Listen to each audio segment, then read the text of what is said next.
ಅಂತೂ ನಿನ್ ಗಂಡ ಸಿಕ್ಕೇ ಬಿಟ್ಟ. ಕಂಗ್ರಾಟ್ಸ್ ಅನು. ಇನ್ನು ಚಿಕ್ಕ ಹುಡುಗ ದೊಡ್ಡ ಆಟ ಆಡೋದಕ್ಕೆ ಬಂದಿದ್ದೀಯ, ಆದರೆ ಅಪಾಯನೂ ಅಷ್ಟೇ ಇದೆ, ಅದು ನಿನಗೆ ತಿಳಿದಿರಬೇಕು. ನನ್ನ ಗಂಡ ಈ ಮನೇಲಿ ನನ್ನ ಕಣ್ಮುಂದೆನೇ ಓಡಾಡ್ತಿದ್ದಾರೆ. ನೀನ್ ಯಾರೋ ಸುಳ್ಳ.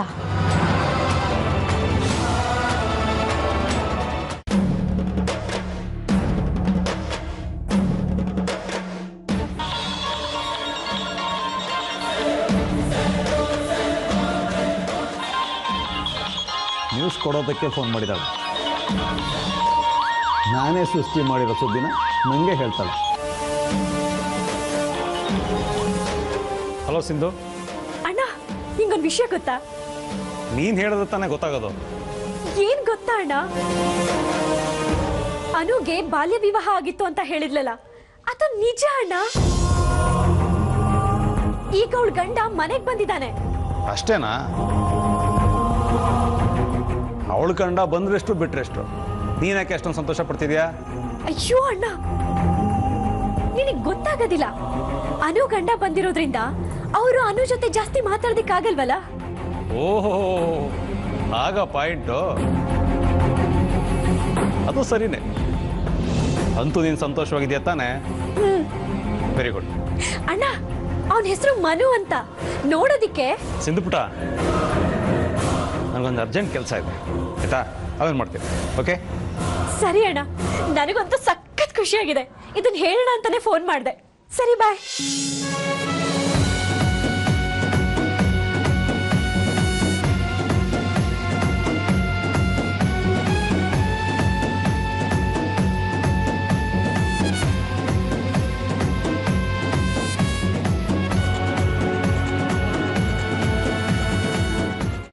ಎಷ್ಟು ದಿವಸ ನೀವು ಎಲ್ಲಿದ್ದೆ?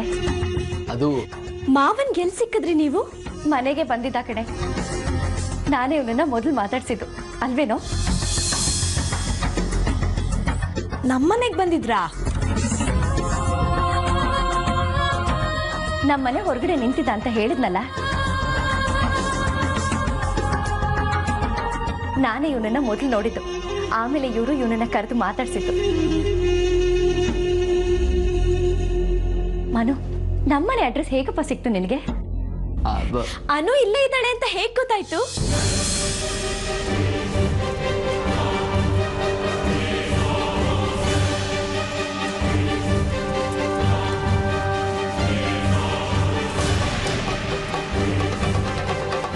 ಋಣಾನುಬಂಧ ಅಂದ್ರೆ ಇದೆ. ನಿಜವಾಗ್ಲೂ ಅಗ್ನಿ ಸಾಕ್ಷಿಯಾಗಿ ಮದ್ವೆ ನಡೆದಿದ್ರೆ ಹೇಗಾದ್ರೂ ಹುಡ್ಕೊಂಡ್ ಬರ್ತಾರೆ ಅಂತ ಆಯ್ತು.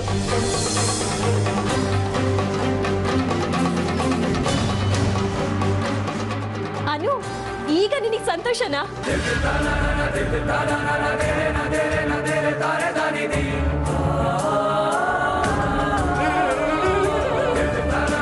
ಯಾಕಪ್ಪ ಮನು, ಯಾಕೆ ಸುಮ್ಮನೆ ಕೂತಿದ್ಯಾ?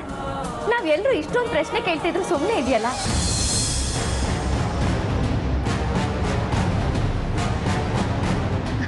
ಅನು, ಬಾಯಿಲಿ ನಿನ್ ಗಂಡನ್ನ ನೀನೇ ಬಂದು ಮಾತಾಡ್ಸು. ಯಾರು ಒಬ್ಬೊಬ್ಬರಾಗಿ ಮಾತಾಡೋ ಅವಶ್ಯಕತೆ ಇಲ್ಲ.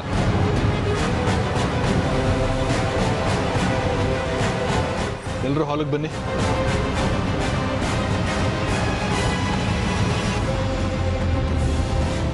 ಎಲ್ಲ ವಿಚಾರಗಳು ಎಲ್ಲರೆದುರುಗಡೆ ಗೊತ್ತಾಗಬೇಕು. ಮನು, ನೀನು ಬಾ. ಅಣ್ಣ ಬಾ. S brother. ಇಷ್ಟು ದಿನ ಈ ಸಿಂಧುನ ಹೊಟ್ಟೆ ಉರ್ಸೋಕೆ ಇವಳಿದ್ಲು.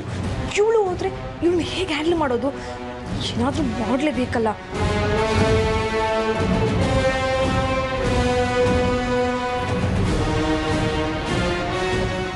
ಅನು, ನೀನು ಇರಬೇಕು.